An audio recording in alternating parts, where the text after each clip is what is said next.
দেশটিতে চলছে সল্লাল বা কোরিয়ার নববর্ষ উদযাপন। এবারের নববর্ষে চলছে টানা 6 দিনের ছুটি। দক্ষিণ কোরিয়ারা জাঁকজমক পরিবেশে এই উৎসব উদযাপন করে। অনেকেই আনন্দ ভাগাভাগি করে নিতে গ্রামের বাড়িতে ছুটে যায়। এমন পরিস্থিতিতে বাধা হয়ে দাঁড়িয়েছে তীব্র তুষারপাত।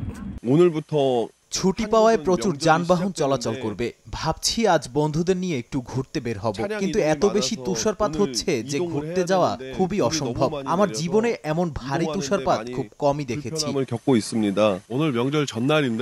আজ থেকে ছল্লালের ছুটি, বেশিরভাগ মানুষ নিজ গ্রামে যাবে।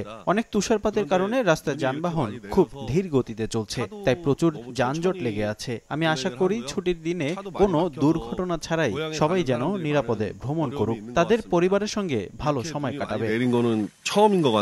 এরই মধ্যে দেশটির স্বরাষ্ট্র ও নিরাপত্তা মন্ত্রণালয় বাসিন্দাদের দুর্ভোগ কমাতে 10,000 নিরাপত্তা কর্মী নিয়োগের নির্দেশ দিয়েছে।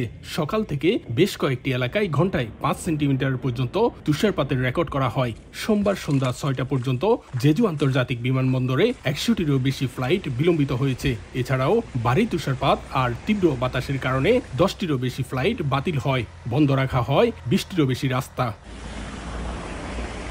এদিকে পার্শ্ববর্তী দেশ উত্তর কোরিয়ার রাজধানী পিয়ংইয়ংয়েও ভারী তুষারপাত হয়েছে। আরও তুষারপাতের পূর্বাভাস দিয়েছে দেশটির আবহাওয়া বিভাগ। রাষ্ট্রীয় গণমাধ্যম জানায়, পিয়ংইয়ং ছাড়াও দক্ষিণ হামগিয়ং, জেগাং ও উত্তর পিয়ংইয়ং প্রদেশেও ভারী তুষারপাত হয়েছে, যার মধ্যে হামগিয়ং প্রদেশের কমদং এলাকায় 21 ইঞ্চি পরিমাণ বরফ জমেছে। শুভ্র সাদা তুষার দেখতে যেমন সুন্দর, তার চেয়েও ভয়ঙ্কর দিক হচ্ছে ভারী তুষারপাতের কারণে দুর্ঘটনার পাশাপাশি স্থবির হয়ে পড়ে জনজীবন।